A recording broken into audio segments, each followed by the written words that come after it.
Welcome students. PSC part 1 math section C के students, हम sphere chapter को continue कर रहे हैं। आज आपका लेक्चर 7th है स्फीयर चैप्टर में। ये चैप्टर आपके पेपर 3rd 3 डायमेंशनल ज्योमेट्री का फर्स्ट चैप्टर है। सबसे पहले आज आपको स्क्रीन पर एक कंसेप्ट लिखा हुआ दिख रहा है। देखिए आप, इस कंसेप्ट को हमें बहुत ही डीपली अंडरस्टैंड करना है। देखिए आप, ये है, इसको मैं रीड करता हूं। More than one sphere can pass through a given circle. ठीक है, हिंदी में क्या हुआ इसका मतलब कि एक दिए गए वृत्त से एक से अधिक गोले गुजर सकते हैं। अब इस कंसेप्ट को हमें देखिए समझना है, इसका क्या तात्पर्य है। सबसे पहले देखिए, अब एक दिया गया वृत्त से एक से अधिक गोले गुजर सकते हैं। इसको आप यूं विजुअलाइज कीजिए कि एक वृत्त है 3 डायमेंशन में, और उस वृत्त से होते हुए 1 2 3 कई गोले हैं, यानी कि वो वृत्त एक से अधिक गोलों पर स्थित है। इसको और ढंग से विजुअलाइज करने के लिए मैंने एक मतलब मेथड आपको देखिए सोचा है। इधर देखिए अब इस डायग्राम में, ठीक है, इस डायग्राम में हम क्या क्या ऑब्जर्व कर रहे हैं, देख रहे हैं। सबसे पहले देखिए आप, एक यहाँ पर जहां मेरा माउस चल रहा है, इस पे जरा ध्यान फोकस कीजिए आप। ये डॉट डॉट डॉट डॉट करके रेड कलर की इंक शायद आपको क्लियरली इसमें दिख रही होगी। ये एक वृत्त है, ठीक है। ये एक वृत्त, जैसे मैंने आपको इसको बोला तो आप इसको मान लीजिए ये एक प्लेन फिगर है, ठीक है, यानी ये एक प्लेन में स्थित एक वृत्त है, और इसको मैंने नंबर 1 से मार्क किया है। इसको आप यूं समझिए कि ये एक मेटल की कोई वायर है जो कि वृत्ताकार रूप से मुड़ी हुई है। कई बार हम नोट करते हैं कोई वायर वगैरह होती है, वो इस तरह से सर्कुलर शेप में मुड़ी होती है। अब ये जो वायर है ना, फिर आप देखिए इस डायग्राम में हमको एक तो ये देखिए, ये जहां मेरा माउस घूम रहा है, बहुत ध्यान से ऑब्जर्व कीजिए आप, ये एक राउंडेड आपको ऑब्जेक्ट दिख रहा है। ये एक्चुअली एक स्फीयर है, ठीक है। तो आपको ये बात तो बिल्कुल क्लियर पता हो चुकी होगी कि there is a difference between a circle and a sphere. Circle is a 2 dimensional plane figure, while sphere is not a plane figure, है ना। इसका स्फीयर का एक वॉल्यूम होता है। तो इसको ढंग से विजुअलाइज करने के लिए आप समझिए कि ये जो स्फीयर है ना, ये कोई भी एक बॉल है। जैसे हम क्रिकेट वगैरह खेलते हैं तो क्रिकेट में यूज होने वाली कोई बॉल है, हार्ड बॉल। इस बॉल पर, इसको मैंने S1 से मार्क किया, देखिए आप। तो अभी आप सिर्फ अपना ध्यान सिर्फ S1 पे फोकस कीजिए। तो इस S1 नामक बॉल पर ये जो 1 नंबर वाली जो मेटेलिक वायर है, ये मैंने चारों तरफ से लपेट रखी है टाइटली, ठीक है। कई बार हम देखते ही हैं कि किसी गोल ऑब्जेक्ट पे हम कोई सर्कुलर चीज लपेट देते हैं, जैसे धागा वगैरह लपेट देते हैं। तो ये इस केस में धागा नहीं है, बल्कि आप समझिए एक मेटेलिक वायर है, ठीक है। अब मैंने क्या किया, एक हाथ की उंगलियों से इस वायर को दोनों तरफ आगे पीछे पकड़ा, यानी होल्ड करके रखा, और दूसरे हाथ से ये जो बॉल है S1, इसको मैंने चलाया मतलब उंगलियों से इसको मैंने स्पिन किया। स्पिन करने का मतलब शायद आप समझते होंगे, थोड़ा सा इसको रोटेट किया। तो रोटेट करने पे क्या हुआ, ये जो बॉल है, ये मेटेलिक वायर तो वहीं रही, क्योंकि इसको तो मैंने एक हाथ दूसरे हाथ से पकड़ रखा है टाइटली, ये अपनी जगह से नहीं हिली।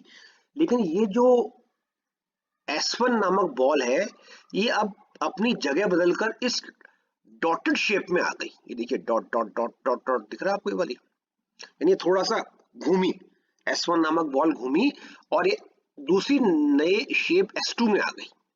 शेप तो नहीं करना चाहिए, दूसरी नई पोजीशन S2 में आ गई। यानी पहले बॉल S1 पोजीशन में थी, अब S2 पोजीशन में आ गई। और दोनों ही पोजीशंस में ये जो मेरी मेटेलिक वायर है, जो कि वास्तव में एक सर्किल को रिप्रेजेंट कर रही है, ये वहीं की वहीं रही। तो एक तरह से मैं क्या कह सकता हूँ कि ये जो मेरा सर्किल है, ये S1 स्फीयर पे भी लाई कर रहा है और S2 पे भी लाई कर रहा है।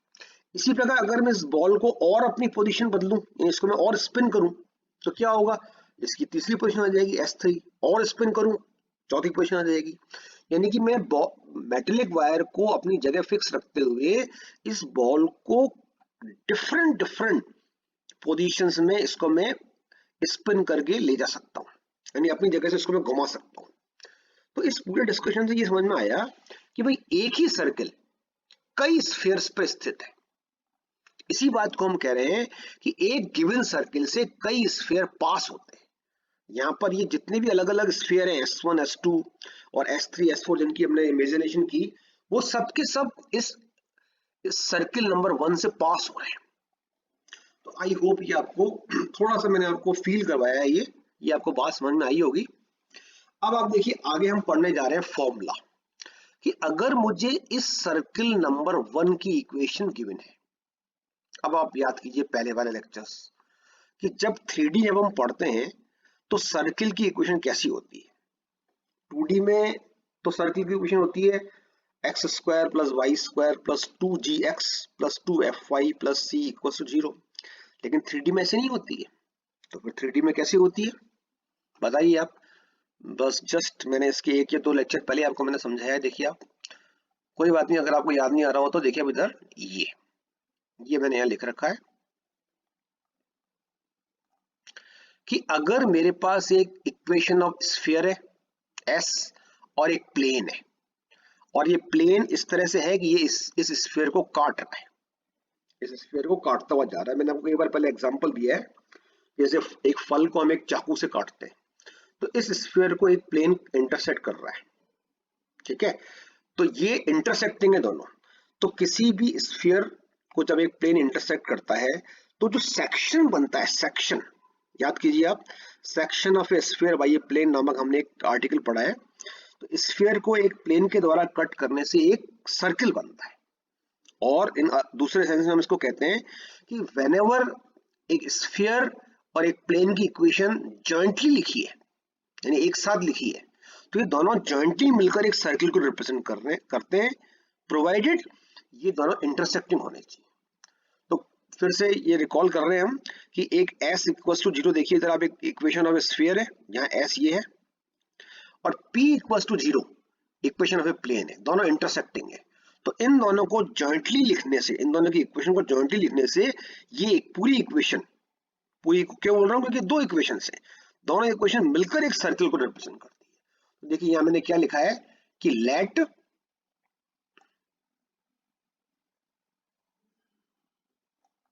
let S equals to 0 equals to P, where S is this, P is this, be equation of a circle।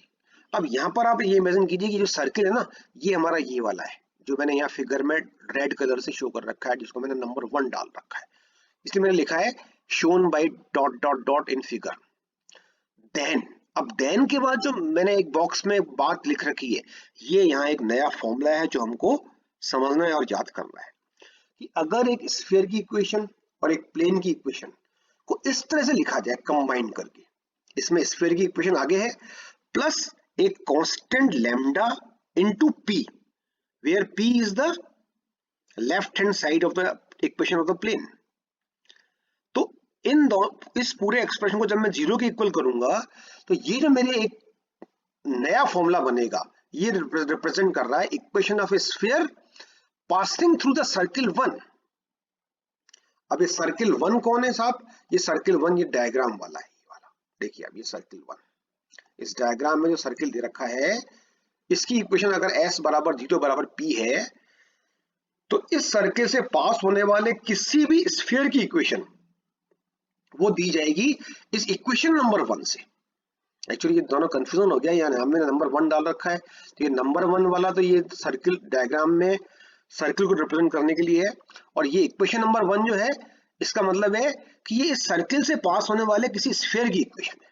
ये क्लियर कट आपको नजर आ रहा होगा। देखिए आप, हम इसको हिंदी में भी रीड करते हैं, क्या लिखा है ये मैं इसको हाईलाइट करके रीड करता हूं। देखिए अब इधर कि समीकरण S प्लस लैम्डा P बराबर 0, लैम्डा के प्रत्येक मान के लिए वृत्त S बराबर 0 बराबर P से गुजरने वाले गोले को व्यक्त करती है।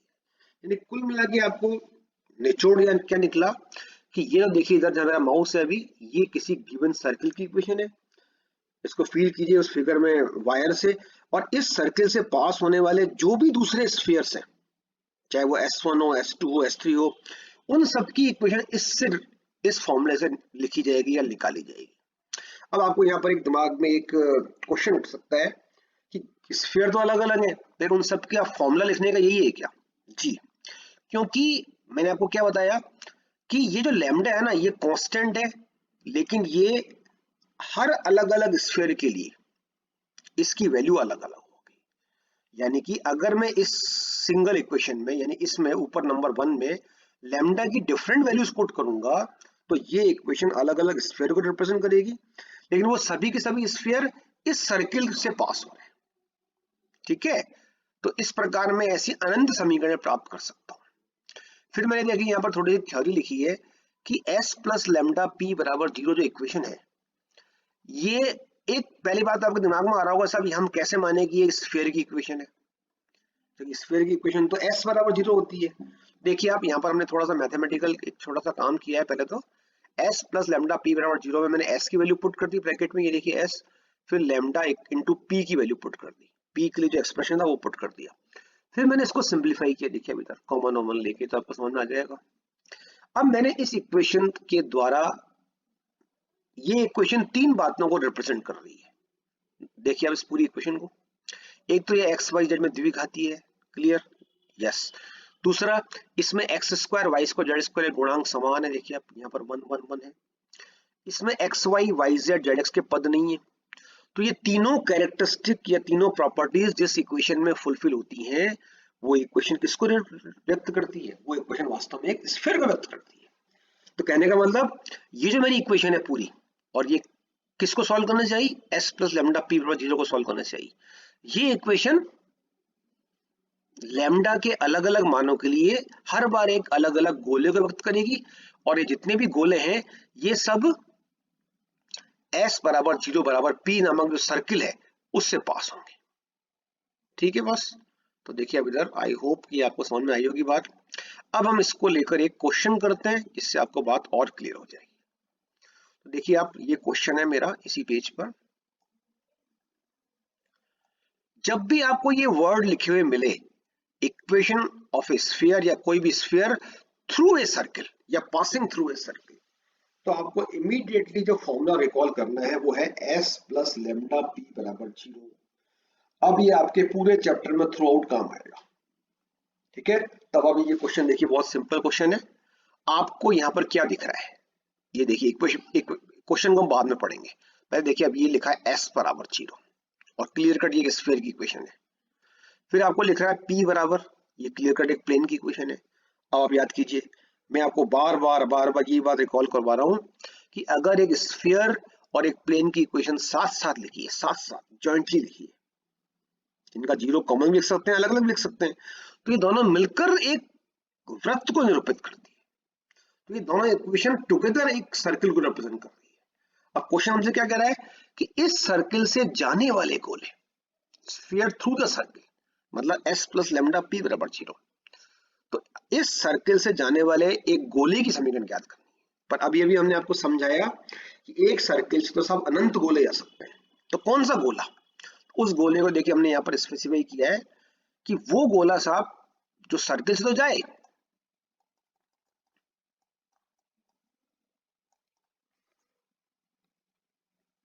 देखिए अब इधर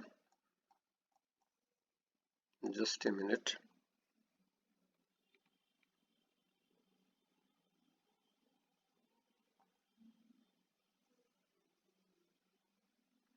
जो सर्किल से तो जाए और जिसका कि हमारा जो सेंटर है, थोड़ा सा उसमें प्रॉब्लम आ रही है, which passes through the centre of the sphere, यानी कि वो जो गोला है जो गिवन सर्किल से पास हो रहा है, उस गोले का सेंटर इस गोले के, वो गोला इस गिवन, ये डिफरेंट S1 नामक डिफरेंट स्फीयर है, इसका जो सेंटर है इससे वो हमारा रिक्वायर्ड गोला पास होना चाहिए।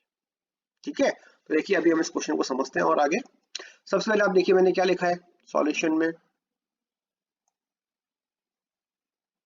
यहां तक हम समझ रहे हैं पहले कि दिए गए वृत्त s बराबर 0 p बराबर 0, क्योंकि इसी फॉर्मेट में मैंने अलग अलग लिखा है, से गुजरने वाले किसी गोले की समीकरण का सूत्र कैसे दिया जाता है? s प्लस लेमडा पी बराबर 0।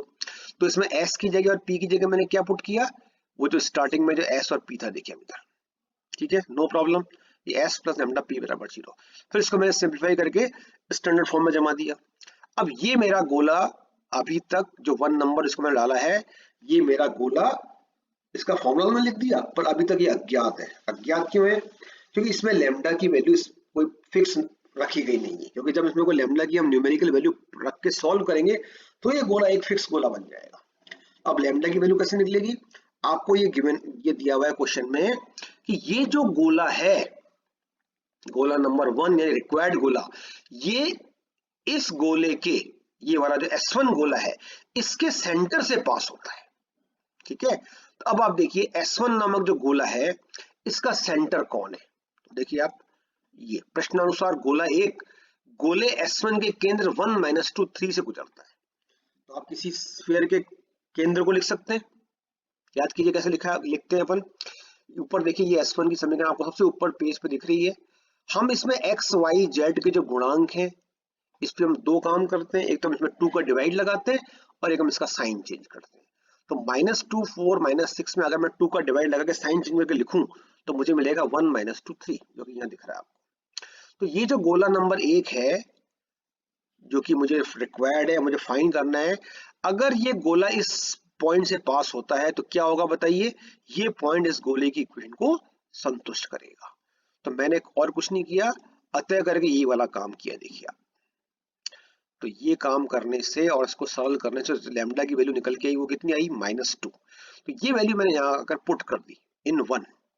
तो पुट करने से इक्वेशन 1 में रखने पर तो इक्वेशन मेरे पास सरल होके आई है, जो कि मेरा आंसर कहलाएगी, वो ये है। ठीक है, तो आई होप कि आपको ये वाला लेक्चर समझ में आया होगा। इसी फॉर्मूले पर आधारित हम और क्वेश्चंस नेक्स्ट लेक्चर में करेंगे। Thank you very much.